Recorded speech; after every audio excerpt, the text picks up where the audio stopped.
Bíblia, a sua Bíblia em um texto de Juízes, capítulo 6, versos 11 a 14, texto que nos conta a história de Gideão, o primeiro momento na história deste homem, e vamos meditar e vamos aprender o que a história de Gideão neste momento, vamos dizer assim, do chamado dele, né? do encontro dele com a sua vocação celestial. Guerreiro valente malhando trigo no lagar é o tema sobre o qual vamos trabalhar essa noite. O texto bíblico diz assim: então o anjo do Senhor veio e sentou-se debaixo do carvalho que está em Ofra e que pertencia a Joás, filho de Abiezer. E aconteceu que Gideão, filho de Joás, estava malhando o trigo no lagar para o esconder dos midianitas. O anjo do Senhor pôs-se diante dele e disse: o Senhor está contigo, valente guerreiro.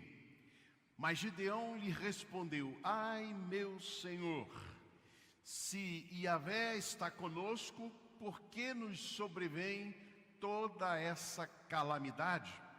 Onde estão todas as maravilhas que os nossos pais nos contaram, dizendo: não nos fez o Senhor subir do Egito? Entretanto, agora o Senhor nos abandonou e nos entregou nas mãos dos midianitas. Virou-se o Senhor para ele e lhe disse: vai nesta tua força e livra a Israel da mão dos midianitas. Porventura não te enviei eu? Deus aplique em nossos corações a sua bendita palavra. Ao ler esse texto, ao estudar esse texto, comecei a me fazer algumas perguntas. E a primeira delas é esta: o que fazia o valente guerreiro malhando trigo no lagar?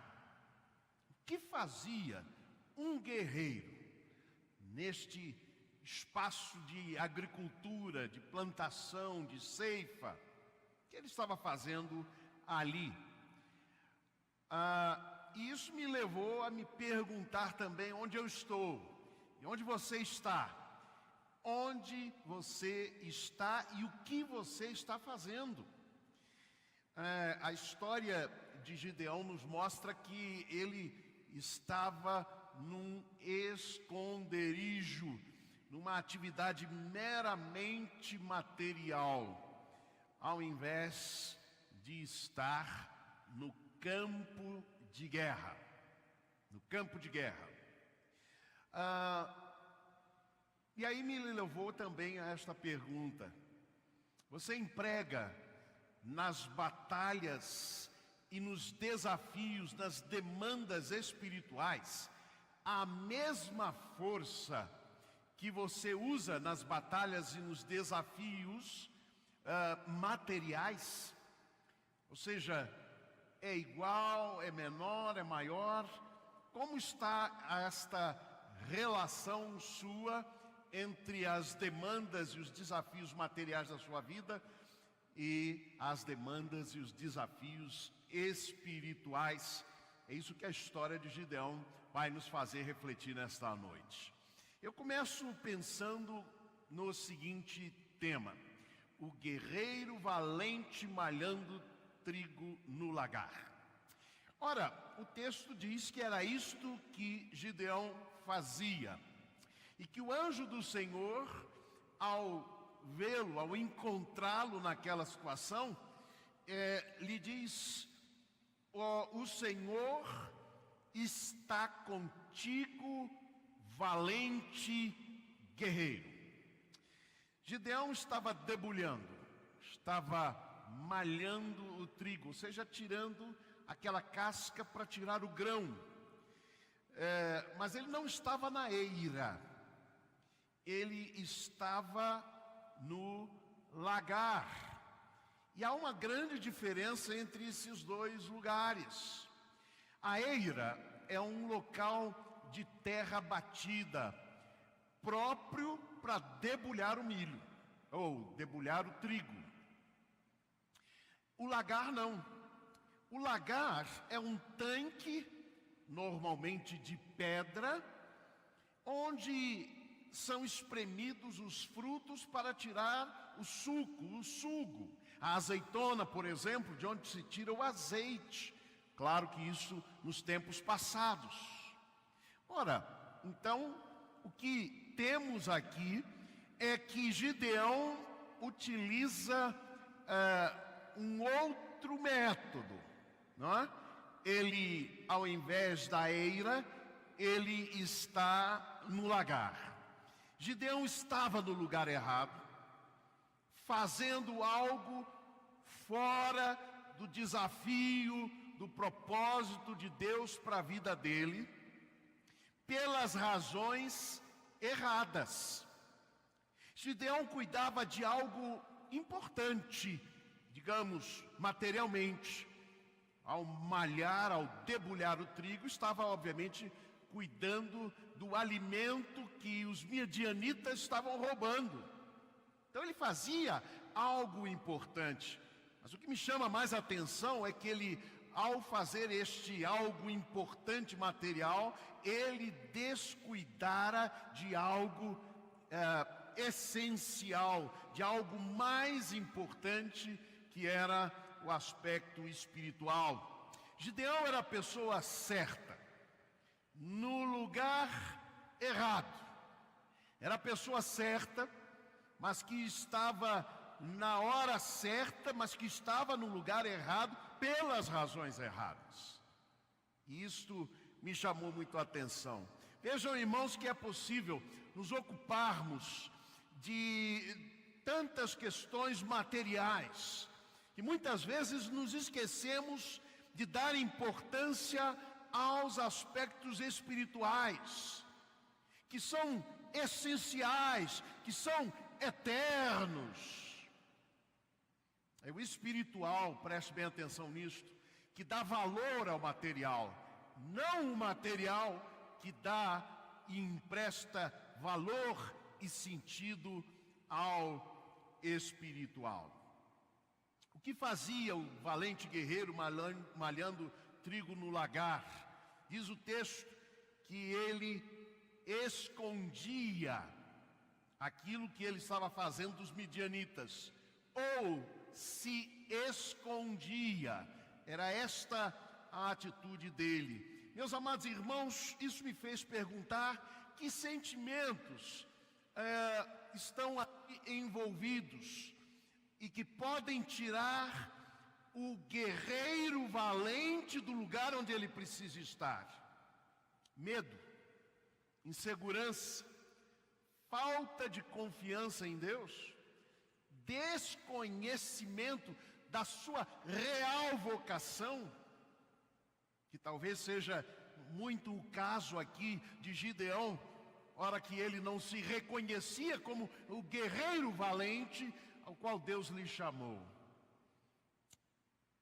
Ressentimento contra os midianitas, e que me parece que também ressalta um certo ressentimento contra o próprio Deus. Quando o anjo lhe diz: o Senhor é contigo, guerreiro valente, ele diz: ah, Senhor, se de fato o Senhor está conosco, onde estão os milagres que os nossos pais nos contaram?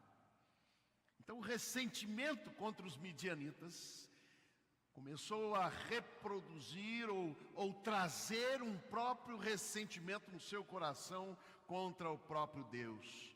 Meus irmãos, Gideão estava destinado a outra coisa. Ele não tinha o chamado para malhar trigo, muito menos no lagar.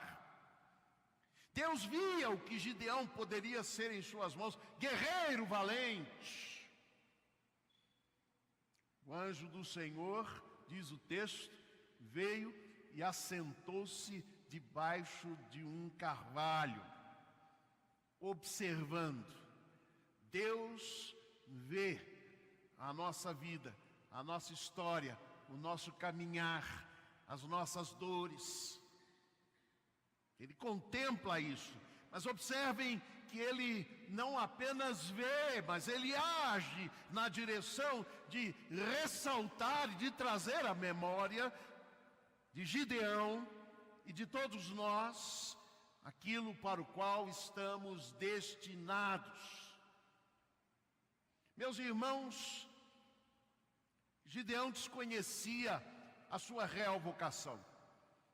Deus lhe chamava guerreiro valente. Mas o que é que esse homem diz acerca de si mesmo? Qual é a visão que Gideão tem de si mesmo?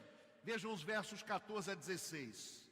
Então virou o Senhor e disse para ele, vai nesta tua força e livra Israel da mão dos midianitas. Porventura, não te enviei eu? Observe então que ele não apenas tinha uma percepção equivocada acerca de si mesmo, mas até de Deus.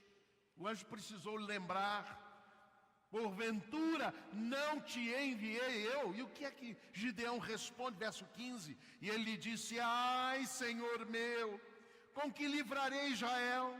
Eis que a minha família é mais pobre em Manassés, e eu o menor na casa de meu pai. E tornou-lhe o Senhor: já que eu estou contigo, ferirás os midianitas, como se fosse um só homem. A visão que ele tinha acerca de si mesmo não correspondia à visão de Deus para ele.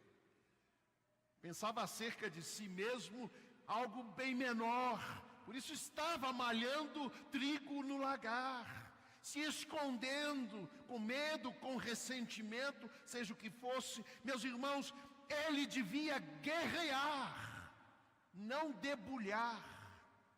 Guerrear, esse era o seu chamado. Mas ele estava no lugar errado, eu disse. Estava no lagar. E é interessante isso, que ao tentar retirar a casca dos grãos de trigo no lagar, ele corria um grande risco. E este risco era moer o trigo, o grão, junto com a palha. Uma mistura impura daquilo que era o resultado, meus amados irmãos. Isaías capítulo 28, versos 24 a 29, fala sobre malhar o trigo ou sobre debulhar o trigo no lugar certo.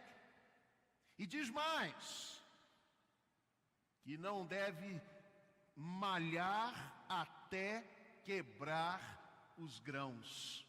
Então observem o que estava acontecendo na vida deste homem.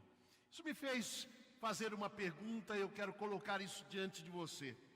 Qual muitas vezes tem sido o pretexto que você tem usado para estar no esconderijo da atividade meramente material e mundana, ao invés do quarto de guerra? Quando eu digo mundana, me refiro às questões do mundo, nesse sentido. Mas qual tem sido muitas vezes o nosso pretexto? Estou muito cansado. Trabalhei a semana toda ocupado com as questões materiais que são importantes. Não tenho tempo para Deus, não tenho tempo para a igreja, não tenho tempo de estar no quarto de guerra, no campo da batalha. Quantas vezes isso acontece conosco? Sabe o que o anjo disse a Gideão depois de todo esse argumento? Ele disse assim no verso 14: vai nesta tua força. Vai nesta tua força. Meus amados irmãos, o que o anjo está dizendo, o que Deus está dizendo a Gideão, não é simplesmente: olha, você é um homem forte, você vai conseguir. Não. Já que ele tinha dito: olha, não te enviei eu, então vai. O que ele queria dizer com vai nesta tua força é: emprega o teu esforço no que você está fazendo, debulhando trigo, o mesmo esforço, a mesma força, você emprega no campo de batalha espiritual. Esse foi o desafio. Guerreiro valente malhando trigo no lagar. Lugar errado, pela razão errada. Em segundo lugar, eu quero pensar com vocês sobre a presença de Deus na calamidade, já que esta é uma expressão que Gideão suscita no meio daquele conflito, daquela, eu diria até uma crise de fé que Gideão estava vivendo. Observem o verso 12. O anjo do Senhor pôs-se diante dele e disse: o Senhor está contigo, valente guerreiro. Mas Gideão lhe respondeu: ai, meu Senhor, se Yahvé está conosco, por que nos sobreveio toda essa calamidade? Onde estão todas as maravilhas que os nossos pais nos contaram, dizendo: não nos fez o Senhor subir do Egito? É difícil, talvez, conciliar calamidades, sofrimento, dor, perdas com a presença de Deus e seu favor. É assim que, como Gideão, muitas vezes nós experimentamos e passamos por essas situações.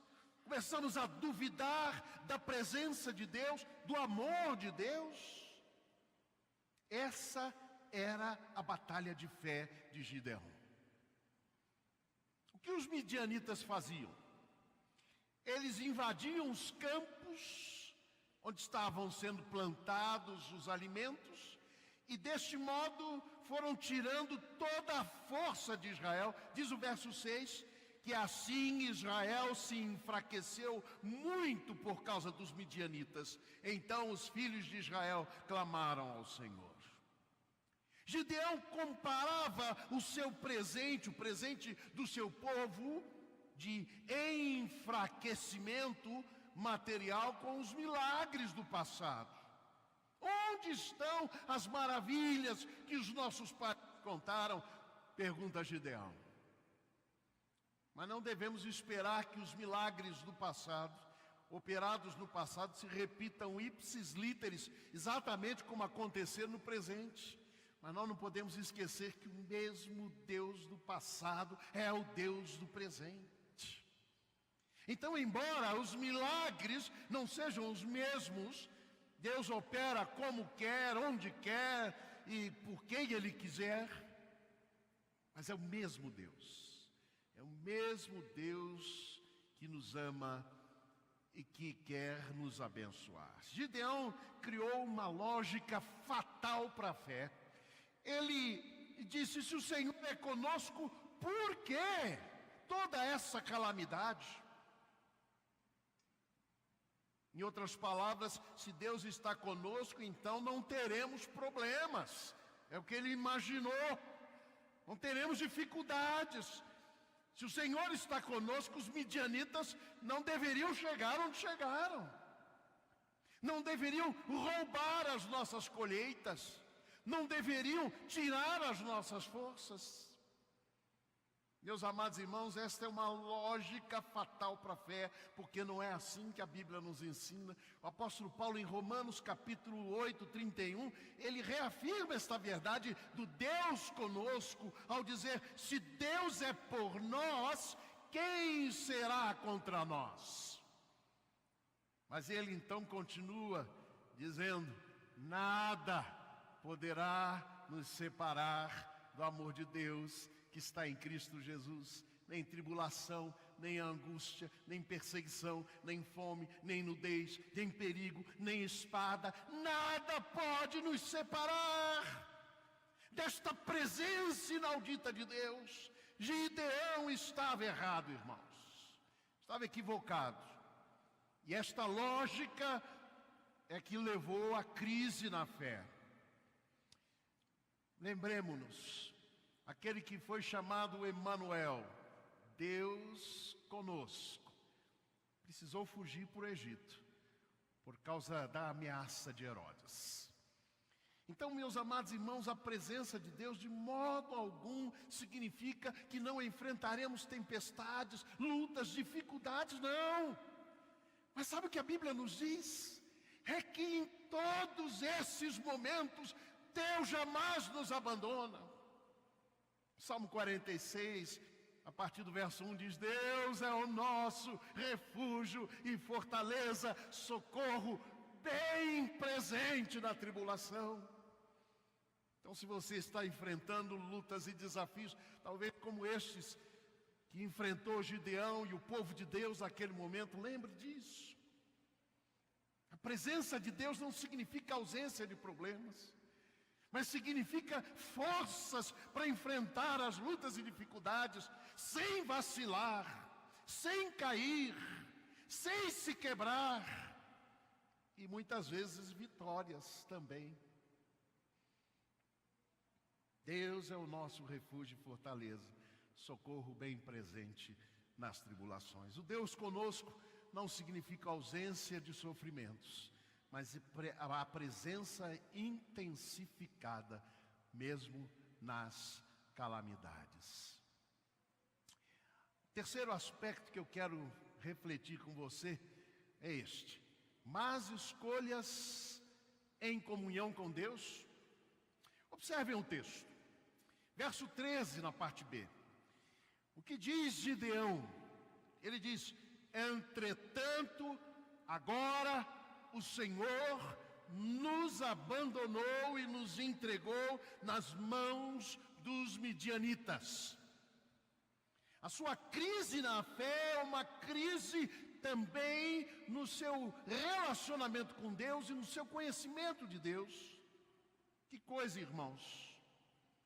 Gideão perguntou, no verso 13: se o Senhor está conosco, por que nos sobrevém a calamidade? Pois o texto responde, lá no verso 1, diz o seguinte: mas os filhos de Israel fizeram o que era mal aos olhos do Senhor, e o Senhor os entregou na mão dos midianitas por 7 anos. Irmãos, Gideão não se lembrava que a ameaça midianita era consequência direta de uma má escolha do seu povo. E às vezes nós esquecemos isso, fazemos más escolhas, nos afastamos de Deus, estamos valorizando mais a nossa vida material do que muitas vezes a vida com Deus. E aí quando vem a calamidade, nós dizemos: a culpa é de Deus, Deus me abandonou. Mas esquecemos que muitos dos sofrimentos que experimentamos é resultado das nossas más escolhas. Por isso, nunca pergunte para Deus: por que, Senhor? E pode ser que você receba a resposta, assim como o Gideão recebeu. O texto diz que quando o povo começou a clamar por causa dos midianitas, verso 8 diz que Deus enviou um profeta.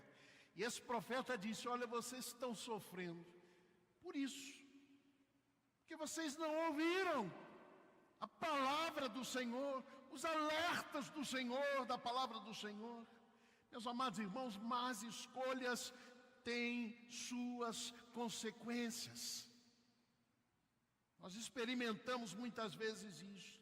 Mas sabe o que me chama a atenção nesse texto? É quando ele diz assim: o Senhor os entregou nas mãos dos midianitas. Em outras palavras, Deus permitiu aquilo. Mas diz o texto: por 7 anos. Sabe o que o 7 representa? O 7 é na Bíblia um número, aliás, muitos dos números são simbólicos. E o 7 é a junção de 3 mais 4. 3 é o número de Deus, pois que remete à Trindade Santa. 4 é o número do homem, pois que remete aos 4 cantos da terra. Assim, quando o povo de Deus foi rodear Jericó, a queda do muro só se deu depois de 7 voltas. O que isso significa? É que ali estava associada a ação divina com a participação, com o envolvimento, com a comunhão e com a obediência humana. 7, portanto, representa isto. Sabe o que eu aprendi com este texto?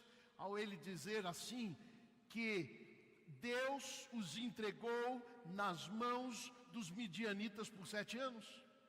É que em comunhão com Deus, 7, 4 mais 3, na comunhão com Deus, mesmo as nossas más escolhas têm um tempo determinado. Elas não vão durar para sempre. As consequências das nossas más escolhas não vão durar para sempre. Há consequências, é claro, mas Deus pode interromper este processo. Agora, sem Deus e longe de Deus, as nossas más escolhas podem ter consequências eternas. Esta é a diferença. Gosto muito da expressão no verso 18, porque finalmente Gideão, depois de ouvir tudo isso, ele ainda tinha uma dúvida, ele quis fazer um teste com Deus, quis fazer um sacrifício, trazer os elementos do sacrifício. E há uma expressão aí no verso 18, preste bem atenção nesta expressão. Quando Gideão diz, aguarde aqui, que eu vou lá buscar os elementos para o sacrifício, eu vou preparar o sacrifício. A Bíblia diz que Deus, ou o anjo do Senhor, se dirigiu a Gideão e disse, eu esperarei até que voltes. Eu esperarei até que voltes. Muitas vezes fazemos más escolhas. Muitas vezes nos distanciamos de Deus. Mas Deus está dizendo para nós, eu esperarei até que voltes. Eu estarei aqui. Eu estou aqui. Volta, filho meu. Deus espera que voltemos. Que sentimentos e atitudes podem nos transformar em guerreiros valentes, malhando trigo no lagar? Que sentimentos podem causar isso? Que sentimentos podem tirar o guerreiro valente do seu lugar, do quarto de guerra, do campo de batalha espiritual? Medo, insegurança, falta de confiança em Deus, ressentimento, muitas vezes, como creio também estava presente aqui no coração de Gideão, contra os midianitas. Talvez algo esteja transformando você em algo menor do que Deus planejou. Talvez transformando você em mero operário de causas materiais, ajuntador de tesouros na terra, curtidor de prazeres passageiros. Lembre-se, Deus nos chamou para sermos ajuntadores de tesouros no céu, pescadores de homens, sal da terra, luz do mundo, semeadores da paz, da esperança e do amor. Deus nos chamou para sermos guerreiros valentes, mas não guerreiros valentes malhando trigo no lagar, mas guerreiros valentes no campo de batalha, no quarto de guerra, onde Deus nos quer guerreando. Que Ele nos abençoe.